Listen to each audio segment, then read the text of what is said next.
Buenas tardes, bienvenidos y bienvenidas. Vamos a dar comienzo a la mesa redonda denominada Experiencias y Realidades Diversas. En esta mesa redonda se van a presentar 4 visiones, experiencias y trayectorias diversas y complementarias. Tenemos el gusto de contar con 4 expertos y expertas en la materia, en educación inclusiva. Tenemos a Lucio Calleja Bachiller, subdirector general de Cooperación Territorial e Innovación Educativa del Ministerio de Educación, Formación Profesional y Deportes, a Marta Sandoval, Universidad Autónoma de Madrid, a Lucía Gayol Rodríguez, Consejería de Educación de Asturias, y Antonio Márquez Ordóñez, Proyecto Aula Desigual. Perdonad que se me olvidó presentarme, yo soy Noemí, soy profesora de la Facultad de Formación del Profesorado y Educación, y también soy miembro de la Junta Directiva del Movimiento Asturiano por la Paz, que es una ONG que también trabaja y aporta su granito de arena en materia de educación inclusiva con personas adultas con discapacidad intelectual. La mesa redonda, como tenéis en el programa detallado, va a tener una duración de 1h30, incluido el turno de intervención del público, que espero que tengáis muchas aportaciones y muchas preguntas para los ponentes que nos acompañan.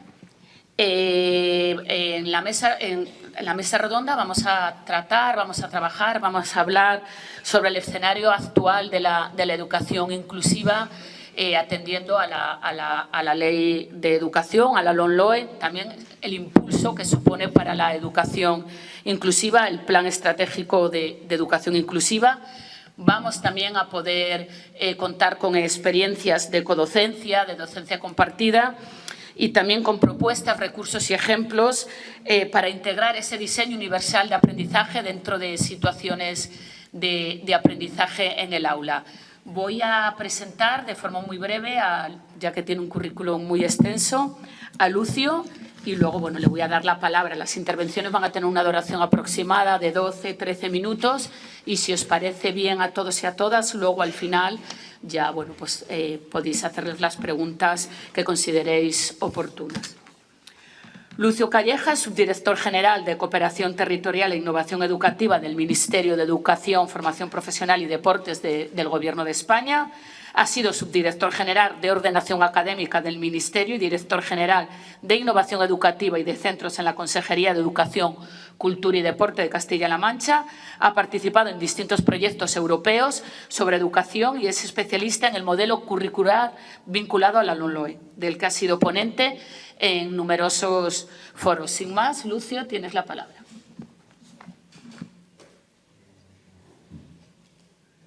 Bueno, pues muchas gracias, Noemí, y muy buenas tardes. Lo primero, agradeceros vuestra presencia en estas horas un poco intempestivas de un viernes. Por tanto, ya es una primera sensación del interés que mostráis todos los que estáis aquí por el tema de la educación inclusiva. Yo vengo a hablar en nombre de la Administración, que generalmente, solemos ser los que estamos en el punto de mira, es normal, por otro lado, de aquellas actuaciones que se van llevando a cabo y que se van poniendo en marcha para ir implementando cambios en los modelos educativos. En mi caso, estoy aquí en representación del Ministerio de Educación, Formación Profesional y Deportes, que como bien sabéis es la Administración que establece los marcos que regulan el modelo educativo español, pero que tiene unas competencias a nivel de gestión muy limitadas y reducidas exclusivamente a los territorios de Ceuta y Melilla y los centros en el exterior. Eso nos da, por un lado, la posibilidad de marcar caminos de construcción, digamos, porque somos los responsables de definir cuáles son las directrices, cuáles son los principios que han de regir el sistema educativo de nuestro país. pero nos coloca en una situación de dificultad respecto a las comunidades autónomas, porque una vez que determinamos cuáles son los marcos, son las comunidades autónomas las que interpretan esos marcos y aplican las medidas correspondientes en los centros educativos, que finalmente es donde se produce el hecho educativo, el fenómeno de la educación. Por tanto, bueno, esto es un poco por poneros en situación y porque conozcáis un poco cuál es la realidad.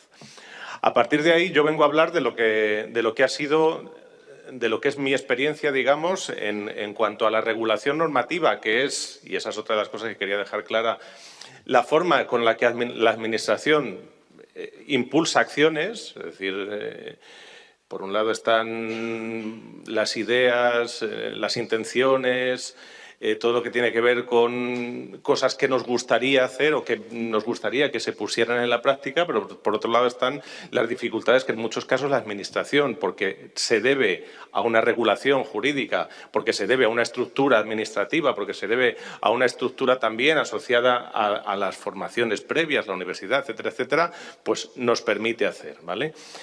Pero lo que vengo a contaros es básicamente cuál es la realidad a nivel, digamos, normativo en el Ministerio, cuál es un poco el marco que la LOMLOE ha dibujado en cuanto a lo que es el ámbito de la inclusión educativa y en qué estamos trabajando en el Ministerio ahora mismo de cara a seguir avanzando en garantizar unos modelos que que aseguren lo que entendemos que es una educación de calidad, que es tal cual la define la LOMLOE en su artículo 1.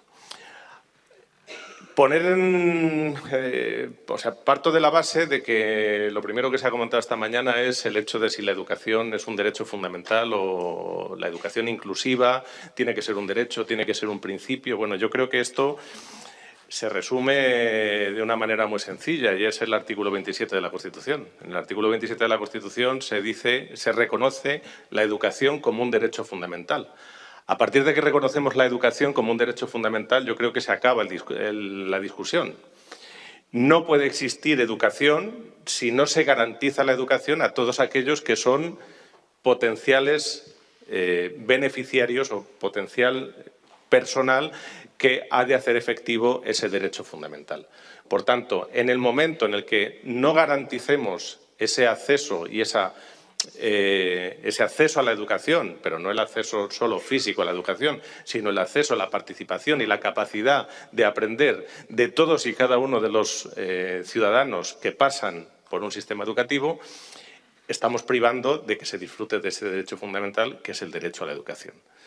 A partir de ahí, hablar de si la educación tiene que ser inclusiva o no tiene que ser inclusiva, creo que deja de tener sentido por cuanto no será educación si no es una educación que incluya a todos y a cada uno de los que tienen que disfrutar de la misma.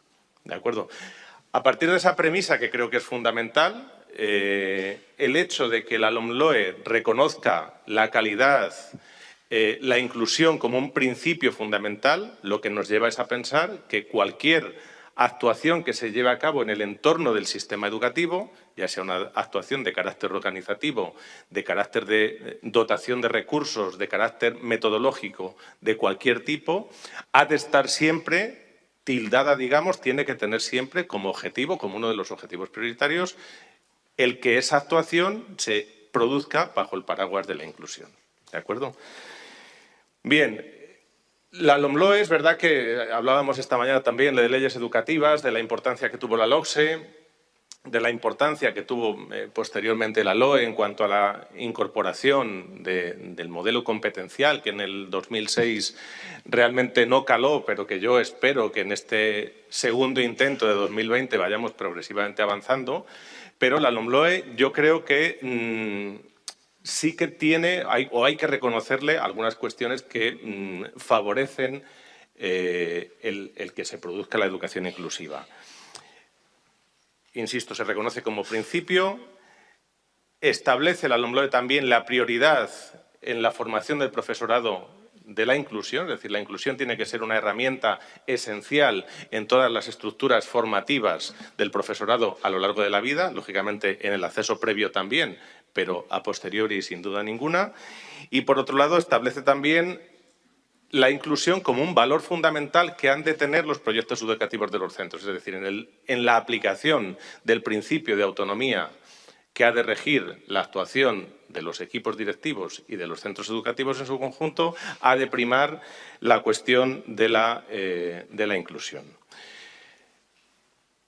La LOMLOE favorece también, hay una sección completa que habla de inclusión, asegura la escolarización en un régimen ordinario y la asegura como principio esencial, sin perjuicio de que el artículo 74 establezca esa excepcionalidad de que dice que solo en aquellos casos donde los centros de carácter ordinario no tengan los recursos necesarios se podrá hablar de una escolarización en centros específicos, pero garantiza como premisa fundamental la escolarización en el ámbito ordinario.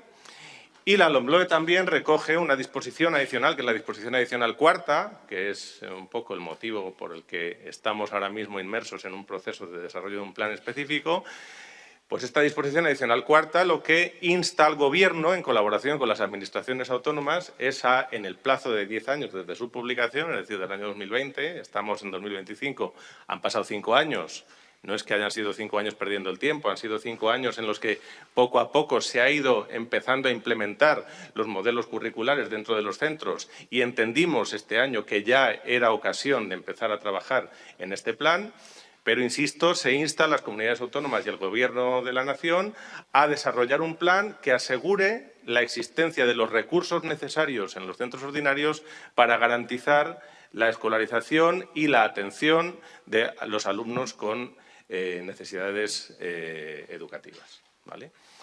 Bien, como consecuencia de esta disposición adicional, nosotros estamos trabajando, insisto, en un plan estratégico que dejo para la siguiente intervención porque creo que merece la pena que profundicemos en el mismo. Como consecuencia de la LOMLOE, el siguiente paso fue hacer una revisión en todo lo que eran los reales decretos de ordenación y de currículo, de lo que se ha hablado también esta mañana y de lo que yo, como decía Noemí en mi presentación, soy también conocedor porque fui precisamente desde la subdirección en la que en ese momento estaba trabajando un poco quien abanderó todo ese proceso de cambio. Desarrollamos unos reales decretos de ordenación y currículo que, discrepo un poco con lo que se comentaba esta mañana, creo que han sido un avance bastante importante en la concepción curricular que ha de regir el proceso de educación que se está llevando a cabo en las comunidades autónomas en este momento.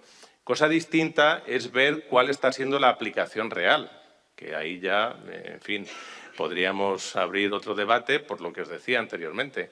Pero lo que sí que os puedo asegurar es que los reales decretos de ordenación y currículo que ahora mismo están en vigor y que desarrollan un modelo de carácter competencial y un proceso metodológico basado en el modelo de situaciones de aprendizaje, así tal cual, podrían asegurar la adaptación a la gran mayoría de los alumnos que pasan por los centros educativos sin necesidad de recurrir a adaptaciones curriculares de carácter significativo, que es a lo que parece que nos hemos acostumbrado de una manera muy natural.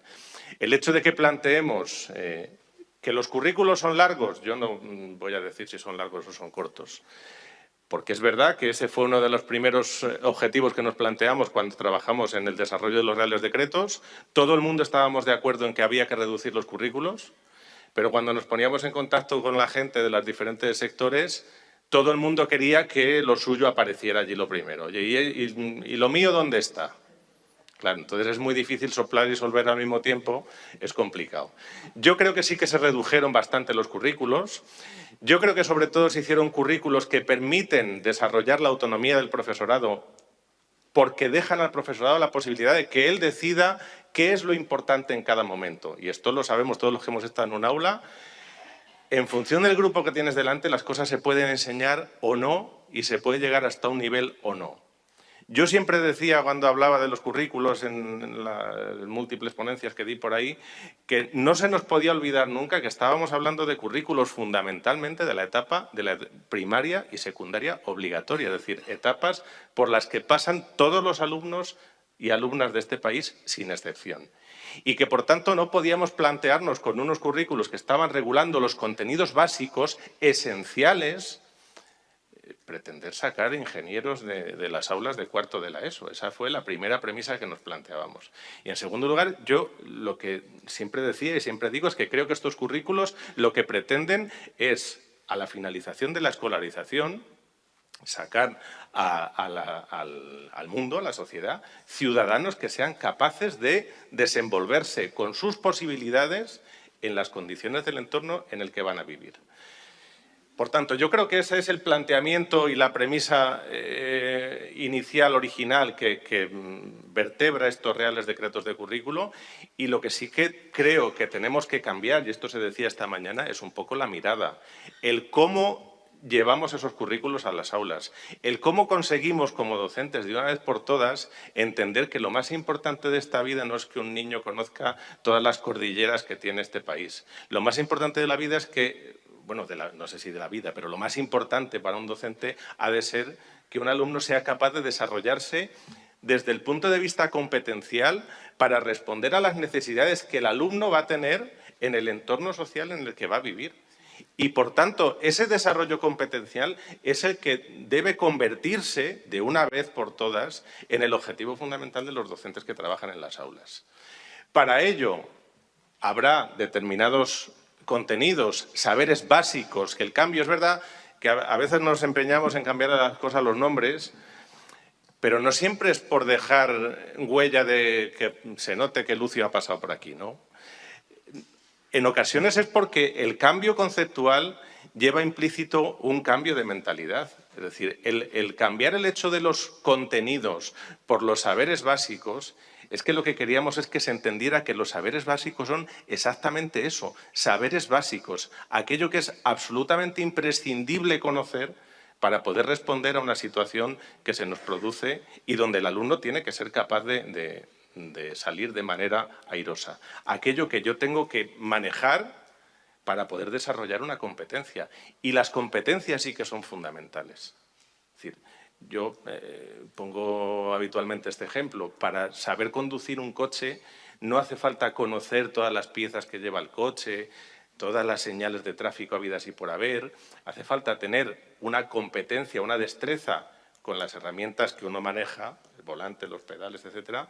Pero hay otra serie de cuestiones que no son tanto conceptuales, sino que son más de carácter actitudinal, como es el respeto al que viaja contigo, el respeto al que se cruza, la empatía con la persona que va por delante y es un señor mayor, que no tiene la misma habilidad que tú. Es decir, hay cuestiones que no son solo conceptos, que no son solo contenidos de carácter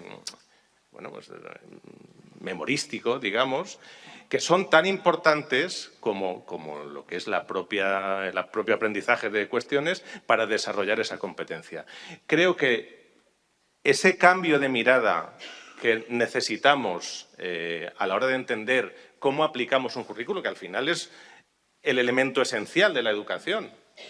Se toman decisiones organizativas en los centros, se toman decisiones se dotan recursos a los centros, pero al final el elemento esencial es el currículo porque es el que me dice a mí lo que yo tengo que enseñar en un aula, ¿vale? Y es el que determina además aquello que yo tengo que saber para conseguir una titulación X, ¿vale? Creo que es muy importante, y con esto termino ya, que seamos capaces de entender que hay que cambiar la perspectiva de aquello que es fundamental enseñar en las aulas, sobre todo cuando estamos hablando de educación secundaria obligatoria. Si tenemos claro que yo tengo que trabajar las destrezas por encima del aprendizaje de contenidos, la adaptación curricular a la diversidad que tenemos en el entorno escolar es a priori mucho más fácil. Y bueno, ya en principio.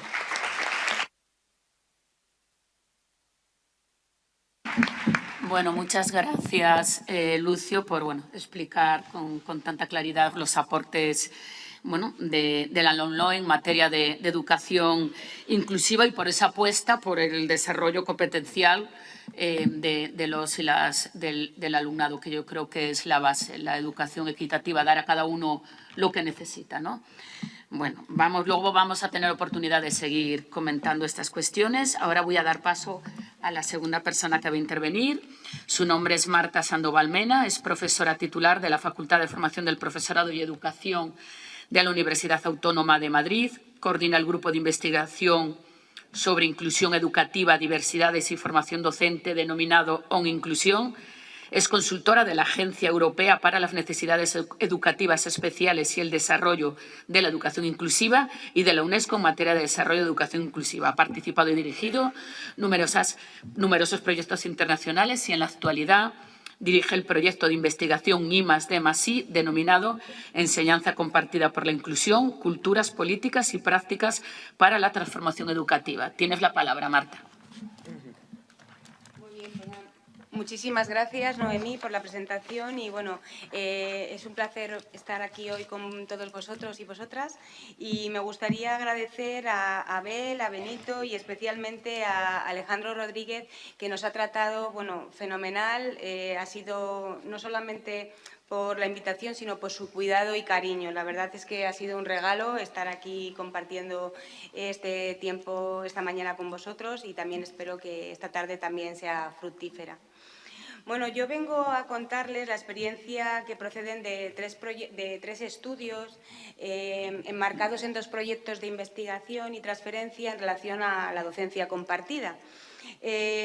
Yo trabajo con investigadores e investigadoras de País Vasco, Barcelona, Andalucía y Madrid. Entonces, bueno, lo que yo vengo también a contarles son especialmente de esos 4 territorios. Como no podía ser de otra manera, cuando una académica, ¿no?, como yo, empieza a decidir qué contar en un foro como este, sobre todo cuando se llama experiencias, pues yo me voy a detener, me encantaría poderles contar todos esos resultados, ¿no?, que a nosotros los profesores investigadores nos encantan, pero me voy a centrar en 2 o 3 cosas que me parecen que, bueno, que yo puedo aportar esta tarde a todos vosotros. Especialmente voy a hablar por qué la codocencia, por qué ahora la enseñanza compartida, bueno, está en auge, cada vez oímos más este término, por qué es un tema tan actual. En segundo lugar, la relación que tiene la codocencia con el marco inclusivo. En tercer lugar, cuáles son las modalidades de codocencia que cursan con mayor autoeficacia, porque no todas cursan con esta creencia del profesorado a influir en sus estudiantes, que es como definimos autoeficacia. Y, por último, a esos errores que nos han contado y que hemos encontrado. Estos estudios se basan, para que os hagáis una idea, a 80 parejas de codocentes de toda España, también del territorio asturiano en este caso. Después, 8.500 cuestionarios en relación a la colaboración, solamente 3.593 hacen codocencia, pero bueno, también está muy bien. Y después, 8 estudios de caso, porque hemos preguntado a los estudiantes sobre qué les parece esto de la docencia compartida. Yo que estudié ya hace bastantes años, desgraciadamente, estaréis de acuerdo conmigo que los mantras que sonaban y que siguen sonando, aparte del cambio de mirada, ¿no?, que hemos, yo creo, repetido muchas veces hoy, ha sido la colaboración docente y la formación para la inclusión. Yo realmente he vivido durante todos estos años, unos 25 años, con estos 2 mantras. Para ser mejor profesor en inclusión, colabora y fórmate en inclusión. Luego ya veremos qué será la formación en inclusión. Pero la colaboración ha sido una constante, también gracias a las contribuciones de Judith Little, que nos decía que en los centros se colabora de una forma, bueno, pues tipificaba en relación a la colaboración que puede haber en las escuelas como mayor independencia entre los docentes a una mayor interdependencia. La docencia compartida sería una modalidad en la que hay mucha interdependencia Y también en la actualidad, gracias a Thalys, que tanto en el 2019 como ahora en el 2024, que han salido los datos, como bien sabéis, el 7 de octubre del 25, pues se expone siempre la clasificación de que España va bien en lo que es el intercambio puntual entre docentes, esa colaboración superficial, pero no lo que ellos llaman la colaboración profunda, que ahí estarían la observación mutua, la enseñanza compartida y la planificación. Lo que estamos hablando realmente es la necesidad de la responsabilidad compartida de la enseñanza. Hoy hemos hablado mucho de todos los problemas, ¿verdad?, esta mañana que tiene todavía nuestro sistema educativo y una de las cuestiones que desde luego no voy a hacer una revolución, aunque me gustaría, como decía Adolfo, pero sí que la docencia compartida, sobre todo si la conocemos, estudiamos y analizamos qué nos puede ofrecer y cuáles son los errores de implementación, que también los tiene, podremos un poco aportar en esta mesa, ¿no?, llamada experiencias. Este ámbito de estudio, en realidad, siempre la docencia compartida, desde su creación ya hace bastantes años, está relacionada con la educación inclusiva y exclusivamente en aquellos países donde había ese profesor de educación especial o el assistant, o nosotros aquí, desgraciadamente, lo denominamos PT, pedagogía terapéutica, y que estaba dentro de las aulas. Normalmente no era docente, era un asistente, que tenía una formación muy diferente a maestro, y entonces ahí empiezan a crearse y a hablar de esa docencia compartida, o mejor, de esa enseñanza compartida, por si la persona que compartía contigo el aula no era docente, sino que era, bueno, pues ahora TIS, técnico o assistant, ¿no?, o el asistente. Pero, por otro lado, también la codocencia ahora se empieza a hablar mucho, afortunadamente, para el desarrollo profesional docente. Todos sabemos que la mejor formación docente es una formación situada, con los estudiantes, colaborativa, es decir, con tu centro, en el que todos realmente nos estamos formando e intentando todos cambiar esa perspectiva. Entonces, la docencia compartida, el ver a otro profesor impartiendo clase, el ver cómo se dirige a los estudiantes, cómo gestiona su aula, cómo regula la disciplina, bueno, pues es realmente una fuente de aprendizaje, claro, siempre y cuando haya un propósito para hacerlo. Entonces, bueno, os decía que gracias al Thalys ha puesto en evidencia la necesidad de que España tiene que mejorar en responsabilidad colaborativa docente, es decir, no que cada uno esté en su aula, ¿no?, como bien sabemos. Yo he sido maestra de un centro de educación especial, maestra y orientadora de institutos, entonces sé perfectamente que al final se nos achaca de, bueno, tú sola lo tienes que hacer. Bueno, entonces te dirán, colabora y fórmate. Entonces uno dice, bueno, yo colaborar ¿con quién? ¿De qué forma? ¿En ayuda puntual? ¿En una enseñanza compartida? Es decir, todavía tenemos un gran avance para identificar cómo se lleva a cabo la enseñanza compartida. Entonces, yo vengo también aquí con el propósito de amplificar aquellas experiencias que sí las hay, aunque son limitadas, claro está, pero sí las hay, y amplificar y que visionemos lo bueno que hacen algunos centros, que también esta mañana se ha puesto también la necesidad de no repetir lo malo, sino busquemos realmente quién con los mismos recursos lo hace mejor. Entonces, bueno, en relación con lo que os contaba de por qué la inclusión con la codocencia, en realidad la codocencia puede ser una herramienta. No es la herramienta ni la única, sino que puede realmente, si todos nos acordamos de esta definición operativa que estudiamos todos de educación inclusiva, de acceso, aprendizaje y participación, bueno, pues la docencia compartida realmente favorece ese acceso, favorece que los niños no estén recibiendo un apoyo fuera, externo, y también favorece la disposición del docente a ese apoyo profesional y apoyo emocional que muchas veces tiene con ese codocente o coasistente que realmente le anima a ver las cosas de otra manera, le apoya y lo que está demostrado es que la gente que enseña de forma compartida se atreve a hacer cosas más nuevas que otros que realmente no tienen otro codocente. Esto, es decir, muestran más creatividad, más tendencia a la innovación, también porque el apoyo emocional es decisivo. Entonces, bueno, esto también es algo bastante importante. En relación también, ¿cuál es la relación? Bueno, pues en esta pirámide multinivel del apoyo, la docencia, al igual que el DUA, la codocencia, al igual que el DUA, estaría realmente en la base. Por supuesto que no es la solución de muchísimos casos, ¿no? Que luego a lo mejor me comentaréis de, bueno, yo tengo a un estudiante con unas necesidades de apoyo extensivo, generalizado y, bueno, pues esto en codocencia efectivamente no es la solución a todo, pero puede ser realmente, si nos lo tomemos en serio y realmente conocemos también sus limitaciones, porque no todas las modalidades, como os decía antes, están funcionando, puede ser un avance. La docencia compartida, no olvidemos que tiene que tener 3 fases, una coplanificación, coinstrucción y coevaluación.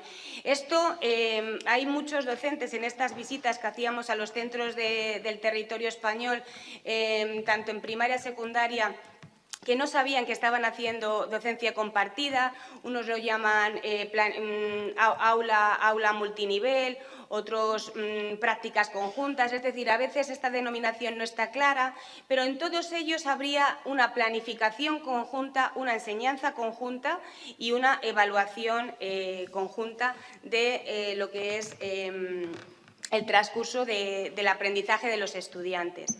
Está claro, no voy a detenerme, ¿no?, en esos beneficios que se han reportado en la literatura, tanto de los estudiantes, de la gestión del aula, de cómo realmente la codocencia, lógicamente, va a mejorar esa gestión del aula, ¿no?, por esa prevención de conductas disruptivas o la mejor comprensión también de esas diversidades, cuando hay, bueno, pues ya 4 hojas que están mirando en lugar de 2. Y también los beneficios a nosotros docentes, en esa autoeficacia, en mayor satisfacción al trabajo, a esa disposición, ¿no?, que os decía antes, de probar cosas nuevas, al ser realmente el otro como el mejor libro que vamos a tener, la mejor fuente de desarrollo del desarrollo profesional docente. En relación con esas estructuras que yo creo que todos ahora podemos conocer en cierta medida, ¿no?, porque el hacer codocencia no es que otro profesor entre, improvisemos, ¿no?, a ver lo que hacemos, o hacemos un modelo que en muchos casos es uno enseña, un profesor está, y el otro un poco va deambulando, apoyando a un estudiante, revisando la tarea de uno, de otro, bueno, de una forma un poco superficial. Este modelo, que lo pueden hacer los PTs o en otros casos lo hacen otros profesores, porque las experiencias que nos han mostrado es que la docencia compartida en nuestro país se lleva a cabo a través de los TIS, de los técnicos de interacción social, a través de los PTs o ALs, a través de los ámbitos, que afortunadamente esto, cuando os decía, ¿por qué hablamos ahora, ¿no?, cuando ya sabemos desde hace tantos años la importancia de la colaboración docente en todos los niveles? Es también gracias a los ámbitos, al desarrollo también legislativo de algunas comunidades, comenzando por la Comunidad Valenciana y después, al igual que vosotros, en Asturias, también Comunidad de Madrid y otras comunidades, nos han permitido, ¿verdad?, esos ámbitos en primero y en segundo de la ESO. Eso implica que el sociolingüístico y científico-tecnológico haya esos 2 docentes dentro del aula. También, como la modalidad en muchas comunidades de la denostada compensatoria, que es otra de las palabras que, bueno, que sí que tendríamos un poco que eliminar de nuestro vocabulario. Pero sí, entonces, el sistema de 2 codocentes en esa aula y no solamente uno.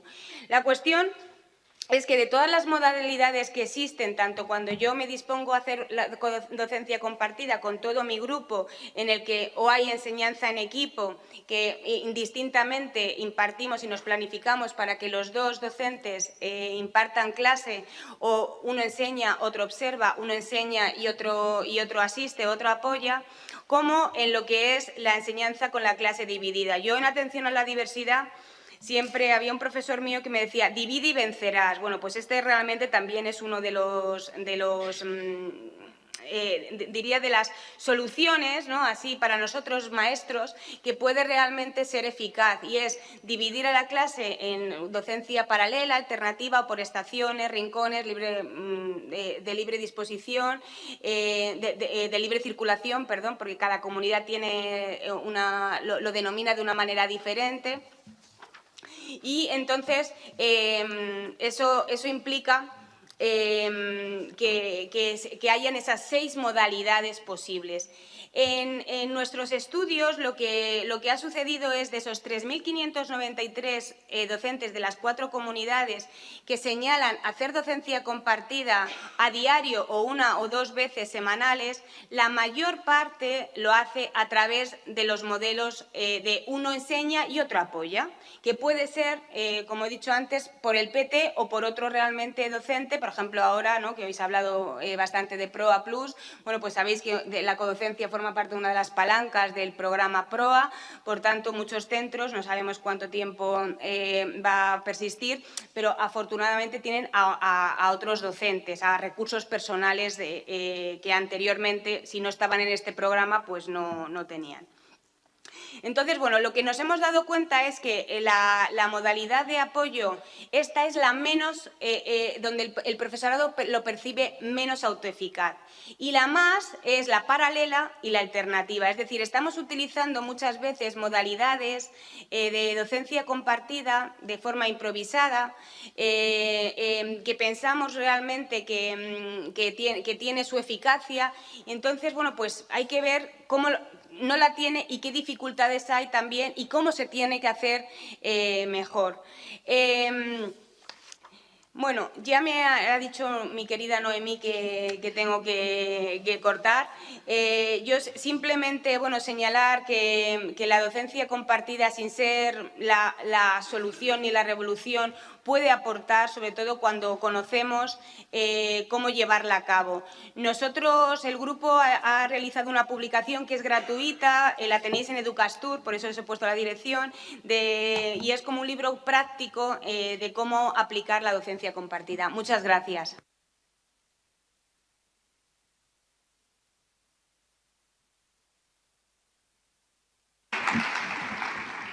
Muchas gracias, Marta, por esa apuesta por la docencia compartida, que va mucho más allá de, bueno, pues de incluir a las personas, al alumnado con necesidades educativas, y también, bueno, porque favorece el desarrollo profesional docente, como bien has dicho.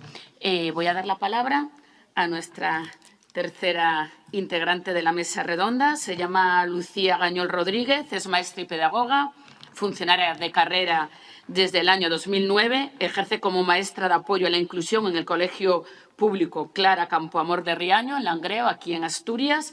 Investiga y publica en temáticas como la codocencia como práctica inclusiva, del apoyo dentro del aula a la codocencia o la reciente guía de docencia compartida, experiencias desde y para las aulas. Tienes la palabra, Lucía. Gracias. Gracias. Gracias.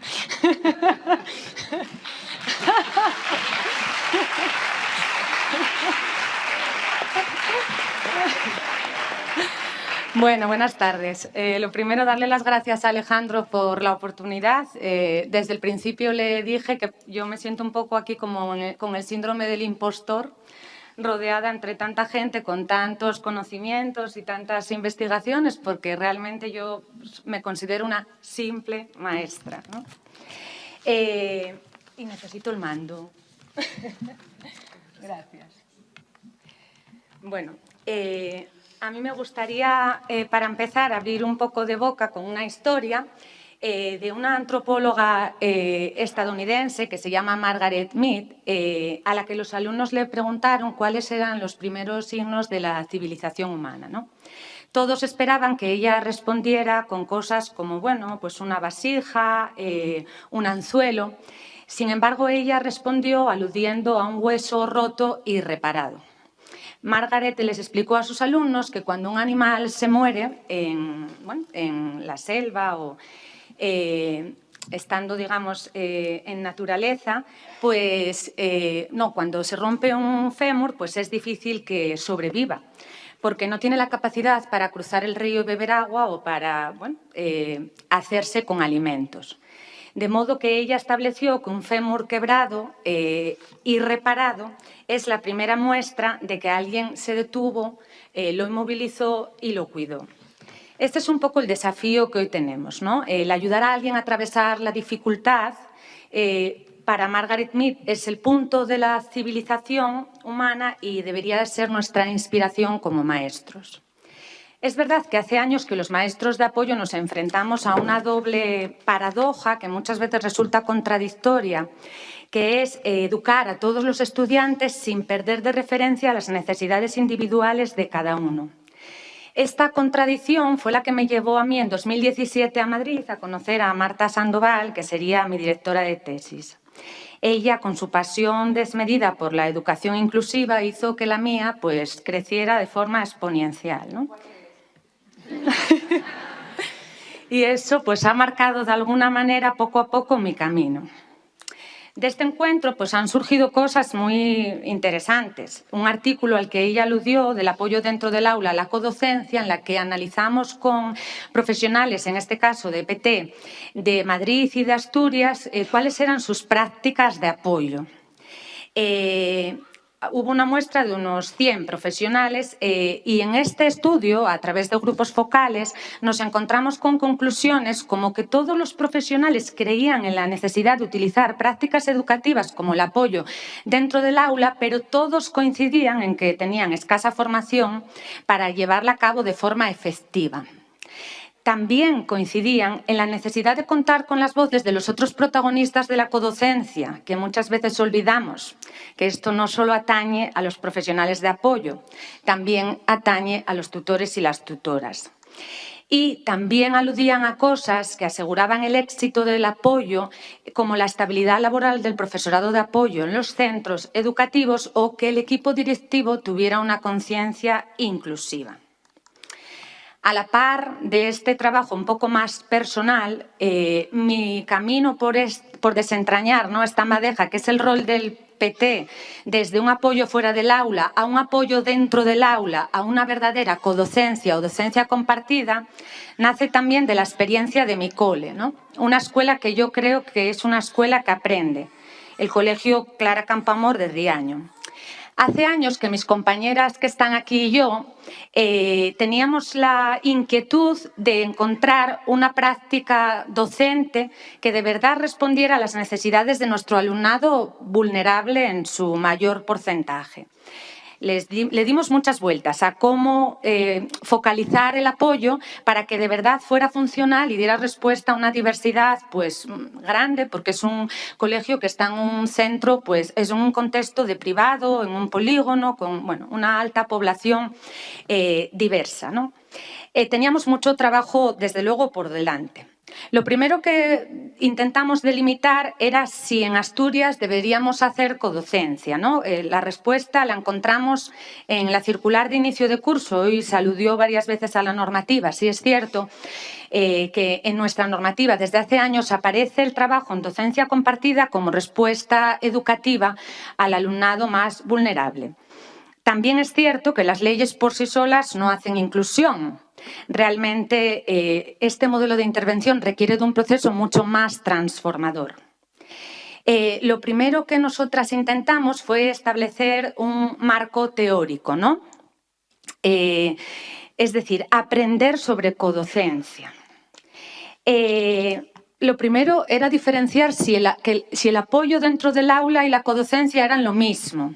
Evidentemente, enseguida nos dimos cuenta de que para hacer docencia compartida había muchas cosas que cambiar, que partían de la propia idiosincrasia del centro y que requerían un esfuerzo compartido por toda la comunidad educativa.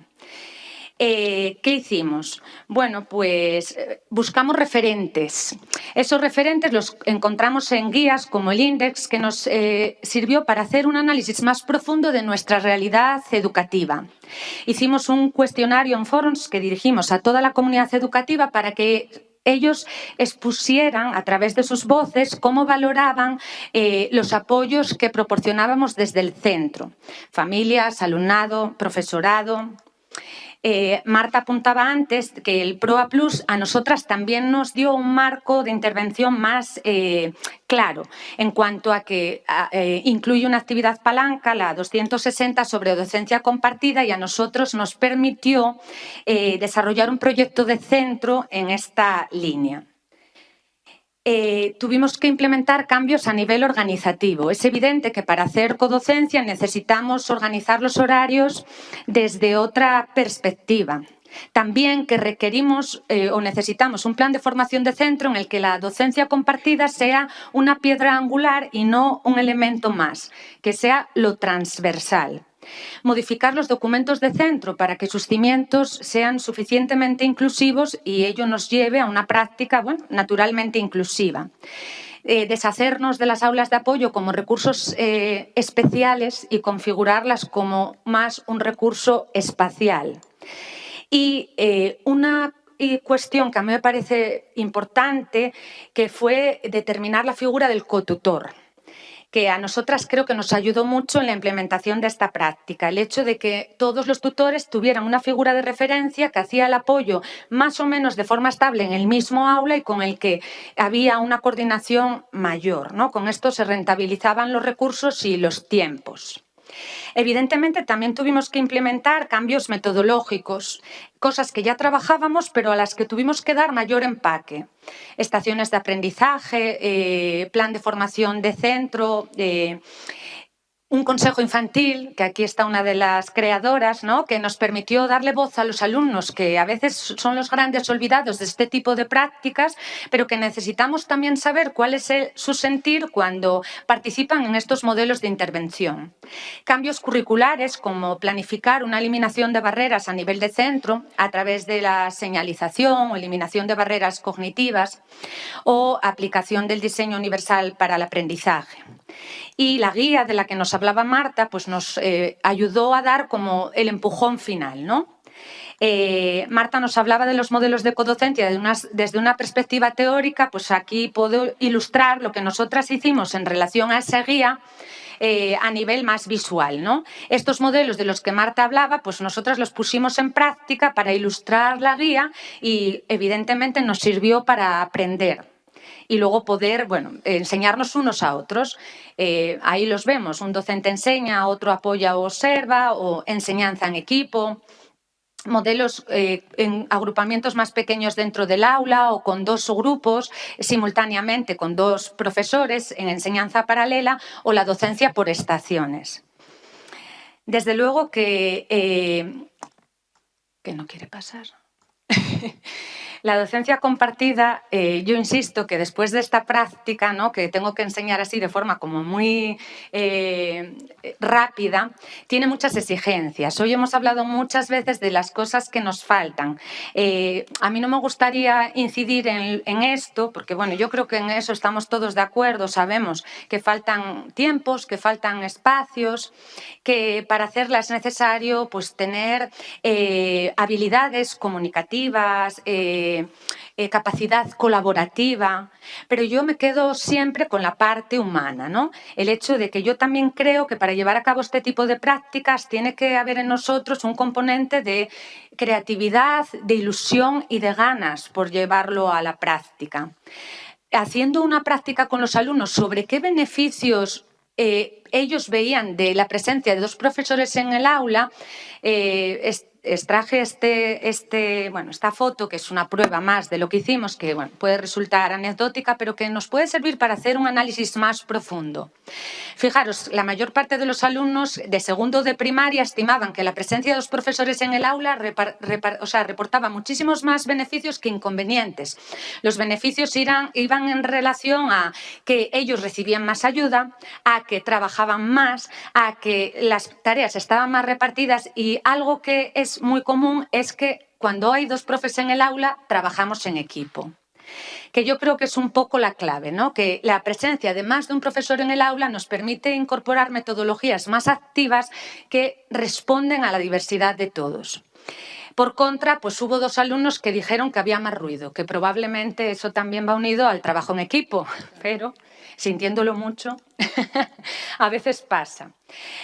Marta resaltaba ya los beneficios para los profesionales. Yo creo que son indudables. Cuando trabajamos en codocencia, atendemos mejor al alumnado porque 4 ojos ven más que 2, 4 manos ayudan más que 2, 2 cabezas piensan más que una. Tenemos un conocimiento más amplio de lo que ocurre en el aula. A mí, como especialista de apoyo, PT en este caso, observar al alumno en su contexto natural me da mucha más información que observarlo en un contexto específico, puesto que las necesidades surgen en ese contexto y es donde hay que suplirlas, atenderlas, reforzarlas. Me permite, por tanto, ajustar o personalizar el apoyo. Por tanto, también indudablemente es un instrumento de desarrollo profesional docente. Las personas que trabajamos juntas aprendemos mucho la una de la otra y nos permite diversificar metodologías, actividades, diseñar nuevos instrumentos, reflexionar conjuntamente. No voy a obviar que existen también dudas, retos, peros. No hay horas para coordinarse, no me llevo bien con mi codocente, si hago el apoyo dentro del aula, ¿dónde queda la intervención específica o cómo proyecto la intervención específica? Pero bueno, yo también creo que para lograrlo hay que intentarlo. Esto es un poco como andar en bicicleta con ruedinas o sin ruedinas, ¿no? Al principio necesitamos muchos apoyos, pero esos apoyos se van quitando a medida que progresivamente vamos perdiendo los miedos. A mí me parece que la docencia compartida pone en valor que la diversidad es cosa de todos, porque pone al alumno, a todos los alumnos, en el centro de la acción, en el aula, que es su contexto natural. Refuerza el mensaje de que todos debemos ser valorados por igual y a los profesionales nos hace ser más empáticos, más generosos con el compañero, con nosotros mismos y nos lanza un mensaje diario, que es que tenemos que aprender más. Y si estos argumentos nos convencen, pues yo, esto ya lo dije todo, me quedo con esta imagen que es Miguel, mi sobrino. Miguel pues tiene 5 años, es súper espontáneo, súper divertido. Ahora me emociono. Bueno, yo quería poner un granito de arena personal para decir que muchas veces como profesionales se nos olvida que la diversidad también tiene nombre y apellidos y familias. Y que detrás de la diversidad, las familias viven el proceso de escolarización con incertidumbre y con un deseo que es compartido y que muchas veces traducen de la misma manera. Yo quiero que sea uno más. Y uno más, pues curiosamente pasa por compartir tiempo, espacio y aprendizaje con los niños de su barrio, de su cole y de su aula. Y no hay otra opción, bajo mi punto de vista. Gracias. No quería yo emocionarme.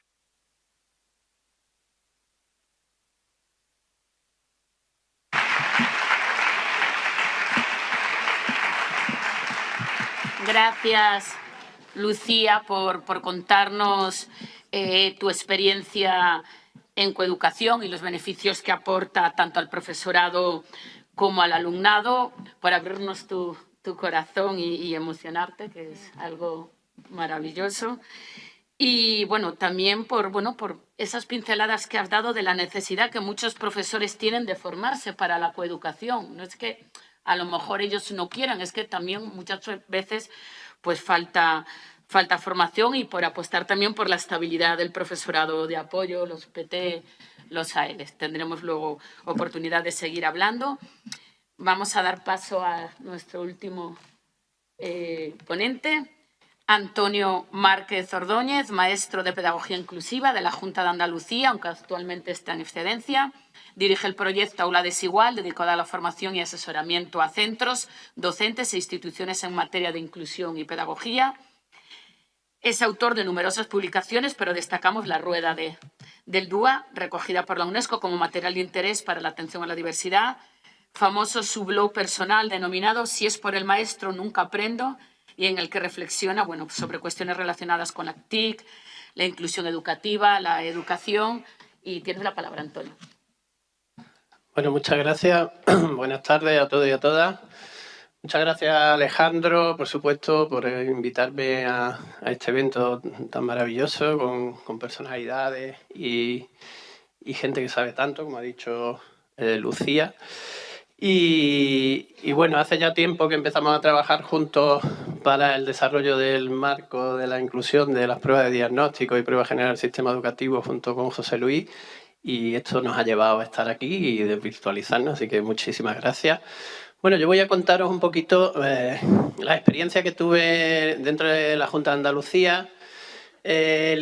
Corría el año en el que precisamente Lucio estabais trabajando con el desarrollo del nuevo currículum LOE, y justo en ese momento contactó conmigo la Junta de Andalucía para desarrollar un proyecto muy interesante, que era el proyecto que se denominó Proyecto REA DUA Andalucía, que era un proyecto que venía con los fondos de la Unión Europea, y en el que se me invitó como asesor experto pedagógico y en DUA a elaborar 250 situaciones de aprendizaje para lengua castellana, matemáticas, inglés y pensamiento computacional y robótica, para primaria, secundaria y estas últimas de robótica y pensamiento computacional para bachilleratos. Fueron 200 docentes trabajando con nosotros, 30 PT, que fui yo el coordinador de ellos, y desarrollamos un proyecto con esas 250 situaciones de aprendizaje que quería incluir el diseño universal para el aprendizaje y realizar unas situaciones de aprendizaje que llegaran a todos y a todas las alumnas. Bueno, dentro de lo que habéis comentado anteriormente, Marta y Lucía, sería ese apoyo DUA que habéis comentado, ¿no?, de tercer nivel, y que promovía, pues eso, mucha metodología dentro de este proyecto, que vimos esta gran oportunidad precisamente por lo que ha estado comentando Lucio, porque vimos el gran potencial que tenía el desarrollo curricular que se promovía en esos reales decretos, por su gran flexibilidad a la hora de diseñar actividades, tareas y recursos. Y entonces trabajamos sobre un modelo pedagógico siempre enfocado en el trabajo competencial, que promovía tres grandes principios, ¿no?, tres grandes ejes. La participación de todo el alumnado era el referente fundamental dentro de ese marco de escuela inclusiva, que fuesen ellos personajes activos de su propia construcción del aprendizaje, y sobre todo algo que también abría ese marco nuevo curricular, que era que por primera vez la competencia para aprender a aprender había dejado de ser una competencia blanda para pasar a ser considerada al mismo nivel que el resto de competencias, con lo cual yo creo que eso fue uno de los grandes aciertos del desarrollo curricular, porque curiosamente esas competencias duras, por decirlo de alguna forma, que son las matemáticas, lingüísticas, etcétera, para poder alcanzarlas el alumnado requerían de esa blanda, que era la de aprender a aprender. Entonces eso de blanda había que reflexionarlo, y por eso pusimos dentro de nuestro proyecto toda la competencia para aprender a aprender. Incluso desarrollamos nuestro propio marco de la competencia para aprender a aprender antes de que se publicara definitivamente el Real Decreto, ¿no? Bueno, los modelos que aparecen dentro de cada situación de aprendizaje están basados en estas 4 ideas. El aprendizaje experiencial, donde cada situación de aprendizaje propone que el alumnado, antes de instruirlo, antes de esa enseñanza directiva, que era la que siempre iba marcando los currículum y que en muchas ocasiones dejaban fuera al alumnado, ¿no?, la que marcaba los contenidos, si el contenido se adquiere bien, y si no, orientador, orientadora, mírame a este niño a ver si me lo puedes cambiar. Nosotros intentamos darle otra visión, vamos a hacer un aprendizaje más experiencial, más vivencial, no basado en la asimilación de memorística de contenido, sino que sea el propio alumno el que investigue, desarrolle sus propias hipótesis de trabajo y se dé cuenta por sí mismo que necesita seguir aprendiendo y adquiriendo información, ¿no? El docente aquí en esta fase actúa de guía, y es el propio alumno el que hace esas hipótesis, pero con ese objetivo que digo. Es fundamental que descubran por sí mismos que necesitan seguir adquiriendo conocimiento, y entonces cuando entra la metodología basada en la instrucción directa, que es cuando se le ofrecen esos saberes que siempre van a estar condicionados al producto final o al centro de interés que se desarrolla en la situación de aprendizaje y que los docentes debían decidir y debían elegir cuáles eran los más favorables, ¿no? La enseñanza multinivel tenía que estar presente para que cada alumno y alumna fuese capaz de desarrollar esas actividades que se proponían dentro de cada fase de las situaciones de aprendizaje. Decidimos llamarle opciones en lugar de niveles, porque sabemos que los niveles pues, son como muy etiquetadores dentro de los propios niños, ¿no? Que dicen, tú eres de nivel bajo, ¿no? Tal, y pues yo soy del alto. Entonces, las opciones no permiten esa idea, pero sí estaba basado todo en un trabajo muy profundo sobre Bloom y toda la filosofía de la enseñanza multinivel, y siempre vinculado con el aprendizaje cooperativo. Esto era nuestro modelo de enseñanza. Y después, por supuesto, cada situación de aprendizaje recogía elementos que aparecían en las propuestas que tenemos dentro del marco del diseño universal para el aprendizaje. Es decir, cuando nosotros diseñábamos estas situaciones de aprendizaje, tanto los centros de interés, los elementos motivadores, los elementos que comprometían al alumnado a adentrarse en la propuesta que hacía cada equipo elaborador, pues integraban desafíos, integraban actividades donde el alumnado pudiese autorregularse, controlar sus propios miedos, miedo a la frustración, miedo al fracaso, al ridículo, ofrecerle feedback positivo que le permitiese avanzar en su construcción del aprendizaje, tener capacidad de decisión, que eso siempre fomenta eso que hablamos de la pertenencia al grupo, ¿no? Cuando el propio alumnado tiene esa capacidad de decidir qué vamos a hacer y por dónde vamos a tirar, cuando se le dan opciones que hacen que tenga una autonomía mayor en su aprendizaje, también anticiparles lo que van a aprender, que muchas veces sabemos que en las situaciones de aprendizaje van un poco contra el reloj, no saben muy bien qué es lo que tienen que hacer, van haciendo ejercicios, pero sin una finalidad, y no saben cuál es el fin de todo esto, ¿no? Yo siempre digo aquello de vamos a hacer el ejercicio de la página 67, 7, 8 y 10. Y el 9 no se sabe por qué no se hace. Se quita y ya está, ¿no? Bueno, aquí había que anticiparle todo, promover la colaboración entre el equipo, todo eso forma parte de los principios del compromiso del diseño universal para el aprendizaje. Por supuesto, ya sabemos todo, porque casi todos cuando hablamos o pensamos en diseño universal para el aprendizaje parece que nos quedamos en la accesibilidad. Es decir, si yo hago DUA porque pongo un vídeo y un audio y ya pues te quedas tranquilo de que estás haciendo DUA. El DUA son muchas más cosas que esto, entre ellos pues habéis hablado de docencia compartida, de prácticas multinivel y de todo lo que estamos viendo, ¿no? Aclaraciones a explicaciones, apoyos visuales, descripciones que lleguen a todos, lectura facilitada, que la llamamos así porque la lectura fácil tiene una norma UME de Europa que la regula, que tiene que estar después validada por personas con discapacidad intelectual. Nosotros, de hecho, nos pusimos en contacto con equipos que trabajan en toda España, por ejemplo, en Plena Inclusión, en la Universidad de Sevilla, y nos dijeron que el material era tantísima cantidad que no podían asumir la validación de tanto material. Entonces decidimos no ponerle lectura fácil porque no podía cumplir con la norma UME, pero sí seguían los mismos parámetros de la norma UME, ¿no? Ejemplos, patrones y después principios de acción y expresión, pues todo lo que estáis viendo, alternativas comunicativas, elección de formato de respuesta, apoyos para las funciones ejecutivas, monitoreo, etcétera. Bueno, la competencia para aprender a aprender estaba muy presente, como he dicho. Los descriptores del propio marco que desarrollamos estaban integrados dentro de cada situación de aprendizaje. Se presentaban a los alumnos de diferentes formas, diarios de aprendizaje, donde los alumnos tenían que ir en determinadas actividades parando para reflexionar sobre lo que estaban aprendiendo, que era fundamental en las estrategias metacognitivas.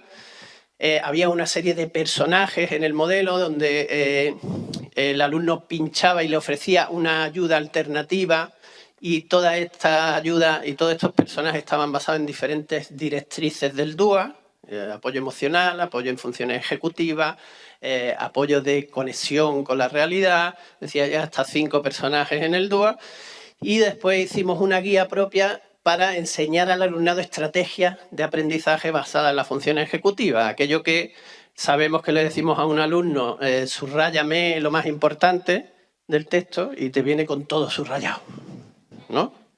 Claro, no sabemos si nos hemos parado a trabajar explícitamente la enseñanza de estas estrategias. Entonces desarrollamos un marco completo y una guía para el alumnado donde se le iban enseñando en cada situación de aprendizaje una estrategia concreta. También hicimos el modelo pedagógico en 6 fases, que estáis viendo ahí, que no me voy a detener en ellas, pero que como ahora vais a tener ocasión de acceder al proyecto, pues podéis verla, pero son 6 fases que se basaron en el trabajo de Héctor Ruiz, que no sé si lo conocéis, del libro de Cómo aprendemos, que él propone el modelo de las 5E y nosotros lo transformamos en el modelo de las 6 fases. De hecho, tuvimos el asesoramiento de Héctor Ruiz en el proyecto. Y hicimos, como he dicho, esas 250, que no lo he dicho, que eso se hizo todo en formato S-Learning como recurso educativo abierto. Es decir, que aunque estaba enfocado para el docente de Andalucía, al ser un recurso educativo abierto, cualquier docente puede asumirlo y modificarlo según quiera, porque tiene las licencias oportunas para hacerlo. Bueno, ahí estáis viendo algunos ejemplos ya de lecciones de lo que ven los alumnos, glosario en lectura fácil, trabajo cooperativo. Veis cómo el alumno dentro de ese S-Learning va pinchando, se va encontrando antes de cada lección las palabras de difícil comprensión, en lectura fácil además para que tuviesen una mayor comprensión de ella y contextualizada y con apoyo visual de pictogramas de Arasac. En todas las situaciones de aprendizaje había actividades multiniveladas, en todas había trabajo cooperativo, veíais los personajes, cómo están oculta la información que tiene, porque solo la pinchan si necesitan esa información, que es la idea del DUA. La idea del DUA no es suprimir nada, sino ofrecer alternativas y que el alumno tenga esas opciones disponibles, los diarios de aprendizaje y la auto y coevaluación. Bueno. Con esto termino, os dejo el enlace al repositorio por si queréis acceder a él, echarle un vistazo y ya ver con más tranquilidad cuando lleguéis a casa, lo que queráis, todo lo que consistió de estas 250 situaciones de aprendizaje que están disponibles y que os animo a usarlas, aunque no sea para usarlas vosotros en el aula, sí para que os sirvan de modelo, de referencia y para ver cómo podemos hacer eso de integrar el DUA dentro de una situación de aprendizaje. Pues muchas gracias a todos.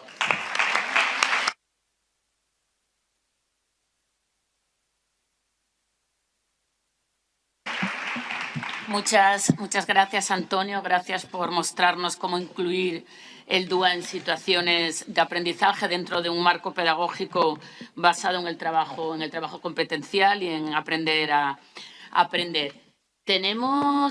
Vamos muy bien de tiempo.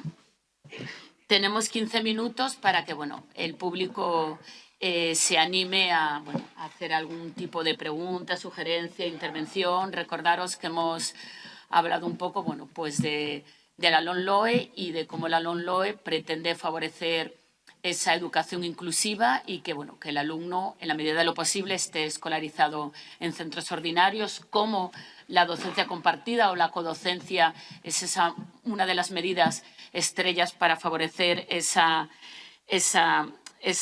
inclusión y también han coincidido los ponentes en lo importante del desarrollo competencial, de ese aprendizaje para la vida, de ese aprendizaje aprender para aprender. Ahora dejo al público la palabra si tiene alguna pregunta. Compañero.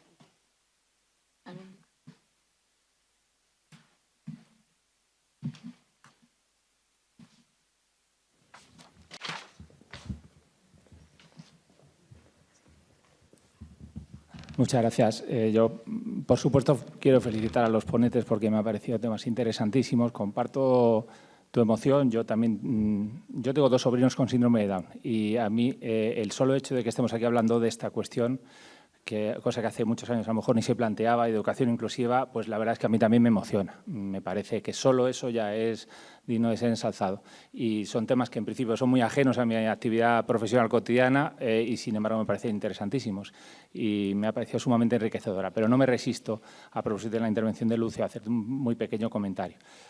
Por lo que has contado, tú has formado parte activa, además de, digamos, de la plasmación normativa de toda esta concepción de la educación que, por lo que comentabas, tiende a primar o hacer prevalecer de alguna manera las destrezas frente a la mera acumulación de conocimientos o las destrezas frente a los contenidos. Has participado activamente en eso. Y bueno, yo quiero que sepas que yo te perdono. Y me cuesta perdonarte, porque eso se ha trasladado, se ha contagiado, entre comillas, y si me permitís una pequeña nota de humor, se ha contagiado en la universidad. Yo he asistido ya a muchas pruebas de acceso a la función pública en la que el concursante dedica el 70% del tiempo a cuestiones metodológicas. Pero al final yo soy de los que piensa que para enseñar derecho mercantil, pongamos por caso, hay que saber enseñar, por supuesto, pero sobre todo hay que saber derecho mercantil. Si no, la universidad pierde su sentido y pierde su función y se convierte en un fracaso. Entonces yo, con todos los respetos, yo no acabo de ver que esa concepción, que está muy extendida, no te la atribuyo a ti obviamente, era una pequeña nota de humor, es una concepción muy extendida, yo no estoy seguro de que esté funcionando. Y de hecho tú ponías un ejemplo, decías que para conducir es más importante, hablando de las destrezas, pues de ceder, ser consciente de lo que llevas en la carretera, ceder el paso ser consciente de que hay una persona anciana con más dificultad y ser ese tipo de destrezas que no conocerse todas las señales y las normas. Pero tú como yo creo que te has sacado el carnet de conducir y tú te has examinado como yo de un ejercicio teórico al carnet de conducir. ¿Y qué te examinas ahí? ¿De lo adecuado, de lo majo que eres con los abuelitos que van en coche? No, te examinas del conocimiento de las normas y de las señales de tráfico. Y si no lo apruebas, es si no conoces esos contenidos, no te dan el carnet. Luego, no es que sea más o menos importante, es que normativamente es imprescindible conocer las normas. Obviamente no todas, y todos sabemos que el desconocimiento de la ley no exime de su cumplimiento, etcétera. Pero te tienes que saber, tienes que conocer esos contenidos. Entonces, yo no estoy del todo seguro de que esa concepción que tiende a primar las destrezas, que no digo que no sean importantes, sobre los contenidos, conduzca a nada bueno. En mi experiencia personal de los últimos años, como ejerciendo de Pepito Grillo esta mañana puse de relieve, no ha sido así. Entonces, no sé cómo lo ves, pero yo creo que a esa concepción, y la mayor parte de los que estáis aquí sabéis mucho más de eso que yo, no está funcionando del todo. Yo creo que hay que reivindicar. No sé si estoy diciendo algo que es casi sacrílego en este contexto, hay que reivindicar los conocimientos, los contenidos, incluso la memoria, lo que he dicho, la memoria. Cuando a mí algún alumno me dice, esto me lo tengo que aprender de memoria, digo, no sé otra manera de aprendérselo. Si no lo memorizas, no lo fijas, no lo sabes. Lo estoy exagerando un poco para poner de relieve, yo creo que un contexto que es muy contradictorio y muy conflictivo en sí mismo. No voy a hacer referencia a la última campaña del Ministerio sobre que decía aquello de la educación es lo que queda cuando olvidas lo que estudiaste en la escuela, porque si digo lo que pienso sí que acabo en comisaría. Pero creo que tiene mucho que ver con lo que estamos diciendo. Entonces, bueno, solo hacerte esta precisión y reiterar mi felicitación a los ponentes. Muchas gracias. Gracias.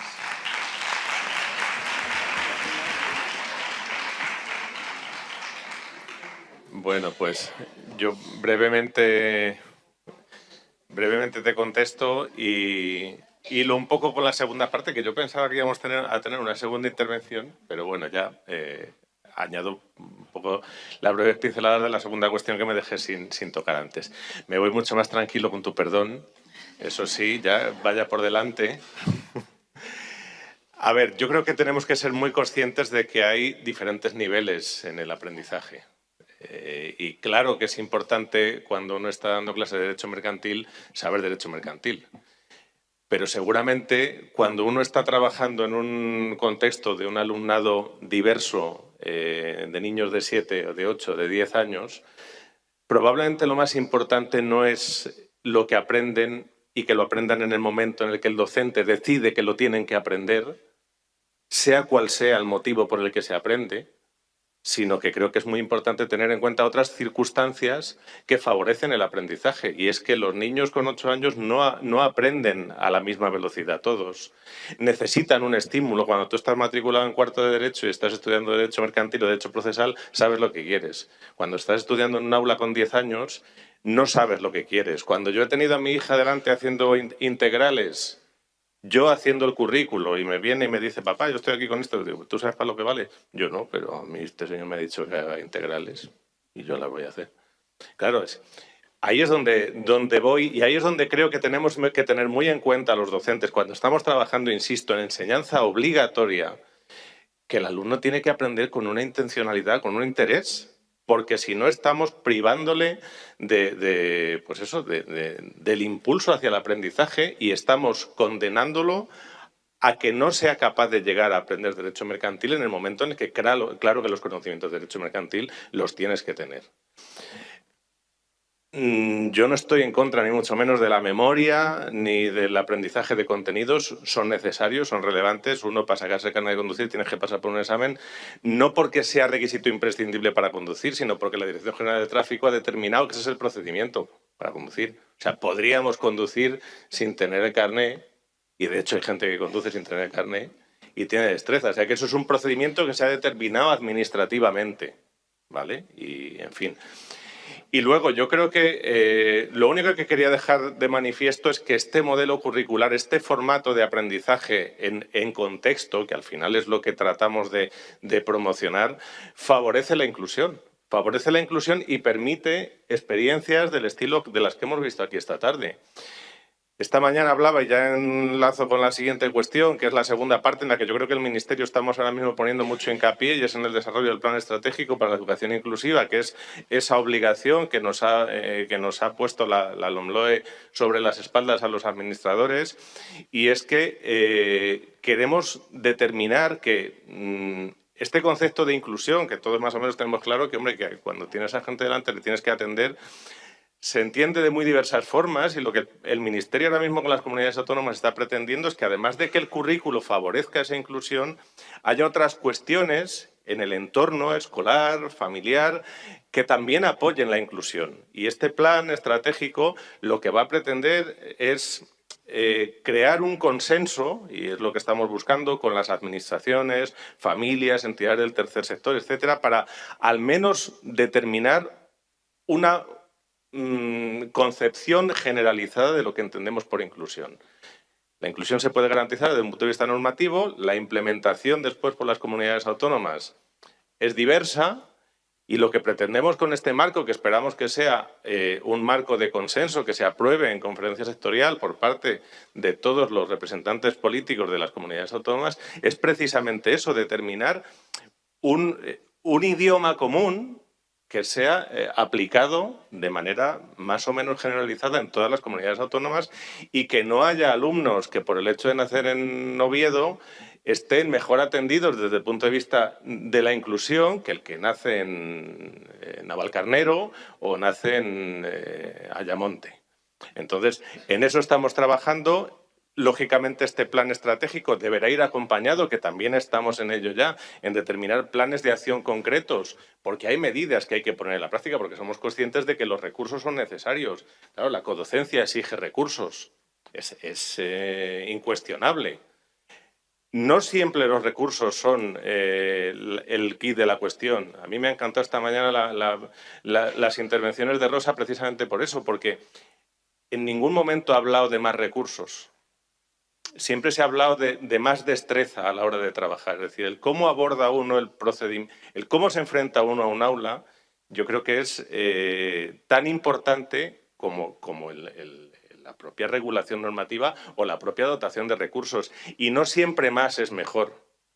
Yo creo que hay que buscar la eficacia de los recursos que se tienen, la cooperación, la colaboración y el conseguir. Y eso es algo también en lo que desde el Ministerio estamos tratando de poner toda la carne en el asador, que la inclusión no sea solo un tema de los AELs, de los PTs, de la Jefatura de Servicio de Inclusión, de la Dirección General de Inclusión, sino que sea algo que sea competencia de una consejería completa, de un ministerio completo y de todos y cada uno de los diferentes estamentos que intervenimos en la educación de los niños. Dentro de la Administración y también fuera de la Administración. Estamos teniendo contacto con familias, con alumnos, con la universidad. Este trabajo que estamos haciendo del plan estratégico, estos ámbitos que estamos desarrollando y que estamos en proceso ahora mismo, surgen de la universidad, surgen del conocimiento, porque yo creo que es de donde tienen que surgir las medidas después que se implementan. No de la ocurrencia del político de turno, sino de la experimentación y del poner en las aulas aquello que la experiencia y el saber nos dice que funciona. Y bueno, pues esto es un poco lo que quería decir. Bueno, muchas gracias. Gracias. No sé si alguien más del público quiere comentar algo antes del descanso. Lucía, en esta tarde tan maravillosa escucharte, te voy a animar a una cosita, ¿no? Yo soy muy torpe, pero a veces se dice cosas sin pensar lo que has dicho, ¿no? Porque eso es una cosa para enriquecer, para contactar.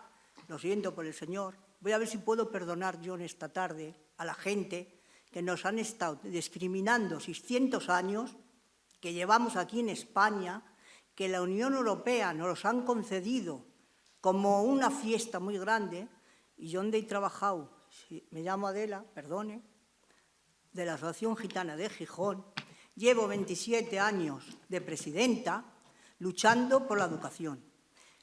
Me he tenido, mira, no os podéis imaginar, y ahora que estoy aquí, pues como los morancos, me tenéis que escuchar. Es que la realidad. He sacrificado mi juventud, mi familia, mi dinero y mi tiempo. Ya está bien, ¿no? La educación es un derecho que pertenece a toda la humanidad, a todas las personas. No hay que luchar, sino unirnos todos para que tengan todas las mismas oportunidades, señores. Yo estuve 9 años de pequeña en la puerta de un colegio para que me dejaran entrar. Y había unos carteles que decían, no queremos a gitanos. No se daban cuenta que eran niños. Han pasado los años y he visto en mi barrio, donde yo vivo ahora, no hace tanto, que todos se manifestaron en todo el barrio porque había una familia gitana y no los querían en los colegios. Mire, hay que decir y hay que hablar con el corazón. Hay a veces que no importa una palabra que se diga, si esa palabra tiene un contenido para que la humanidad seamos personas. ¿Entiende? Nosotros ya estamos cansados, la comunidad gitana, la discriminación. Mire, es más, estoy metida en las jornadas del racismo y la xenofobia que participa el Ayuntamiento de Gijón. El Ayuntamiento de Gijón no tiene culpa, pero las que organizan me he sentido discriminada. ¿Entiende? Eso es una cosa que hay que vivirlo, pensarlo, el daño que podemos hacer a las personas, que son niños y si necesitan apoyo, para eso están los profesores. Ahí están los que mandan. Hombre, dejaros de tontería, uniros todo, porque lo que va a venir ahora en nada de tiempo, no se os podéis imaginar que el otro día fui, que es la realidad de la vida. Le están preparando algo gordo. El mundo es muy malo, el ser humano es malo. Nosotros los gitanos hemos sido muy requete buenos aquí en España, con una cultura maravillosa. No nos han apropiado de todo. Como decía la gran pintora, siempre se habla más de lo malo de los gitanos. No, señores, tenemos mucha educación, Y esto hay que llevarlo muy adentro, respetando a los mayores. Y si tengo que bajarme del coche y dar la mano, se la doy. Y lo llevo a su casa si hace falta. ¿Entiende? Con esto no quiero ofender a ese señor para nada. Pero nos tenían que pedir perdón mucho los españoles a los gitanos de lo que hemos pasado nosotros aquí. Y sabéis que está la gran enredada que pronto va a ir al cine. Pensar cuando habláis algo de desigualdad, de oportunidades y de la educación. Sin más, no quiero molestar para nada, pero sí expresar lo que llevo adentro. España nos debe un beso.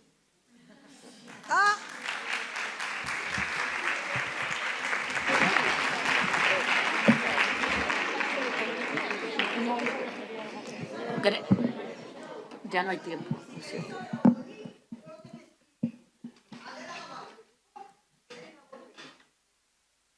Gracias, Adela, por tus aportaciones. Ya he coincidido contigo en otros espacios. ¿Tú querías comentar algo, Marta? Ya no hay más tiempo para más preguntas. Va a comentar Marta una cosita al hilo de lo que ha comentado Adela y ya procedemos al descanso. Adela, ¿y el profesor, perdona tu nombre? José Ramón. Vale, pues bueno, yo la verdad es que os quería dar las gracias, sobre todo en este foro, voces como las vuestras, ¿no?, de Adela y José Ramón, yo creo que son muy necesarias, porque si no aquí todos, inclusiva, y ya realmente yo después de 25 años, no sé, la gente también con más experiencia que está aquí, si lo siente, es un poco ya saturante, porque siempre es el mismo discurso. Entonces, yo creo que escucharos, realmente enfrentarnos a ese espejo que antes, bueno, pues nos decían, me parece que Abel esta mañana, es necesario, pero ahora bien, nosotros tenemos unos perfiles de salida. Los perfiles de salida, que no sé si los conocéis, los perfiles de salida es cómo tienen que salir nuestros estudiantes en secundaria obligatoria para que titulen. Entonces, lo primero que hay que conocer es esos perfiles de salida. Y en los perfiles de salida no aparece nada, nos gustará o no, pero no aparece nada ni de matemáticas, ni de lengua, ni de ciencias sociales. No, aparece realmente competencias. Yo os animo realmente a la gente que no lo conozcáis a releerlo. Y también nos damos cuenta que la amplitud, o sea, no podemos tener la idea o acabar esta mesa pensando que la excelencia es contraria a la inclusión, porque a la gente que apoyamos la inclusión, o sea, nos haréis un flaco favor. Tienen que ir realmente de la mano. Aquí estamos solamente hablando de una población que tiene unas dificultades, o sea, en esta diversidad, por eso yo no quería hablar, cuando hablamos de la codocencia están todos, pero hay muchos niños que necesitan mucho más y niños que necesitarán menos. Está absolutamente la heterogeneidad en las aulas. Entonces, no busquemos siempre el decir o lo más sencillo, sino, bueno, pues habrá que buscar muchas veces lo más complejo. Ahora bien, si un niño está escolarizado en un centro ordinario, tiene sí que titular. Tal como están nuestros perfiles de salida, no hay otra opción. No se le puede decir a una persona que está escolarizada, no te damos ninguna garantía después de los 16 años. Habrá entonces otras alternativas, habrá que ver después de esa secundaria obligatoria qué sucede, pero, por ejemplo, esto es países como Colombia o República Dominicana, no se plantean no dar una titulación válida a los chavales y chavalas que están escolarizados en la escuela ordinaria. O sea, si nosotros estamos apoyando la inclusión, ¿cómo después podemos permitir que ellos no titulen? Menudo fracaso, menudo fiasco. O sea, les estamos engañando. Pues entonces, si no les vamos a titular, no hay nada que hablar. Pero repito que esto no tiene nada que ver con lo que hablamos un poco de, bueno, pues lo básico, ¿no? Lo básico, lo simple, no. Hablamos también de la excelencia. Hay muchos niños y muchas niñas que necesitan mucho más y la escuela también se lo tiene que dar. Pero yo creo que sí que es necesario, ¿no? Bueno, pues saber situar esto. Y de nuevo, gracias por vuestros discursos, porque son muy necesarios para no siempre estar un poco como la rueda del hámster hablando, bueno, de lo bonito de la inclusión. Todos sabemos los problemas, pero hablamos, ¿no? Hay que realmente buscar. Gracias.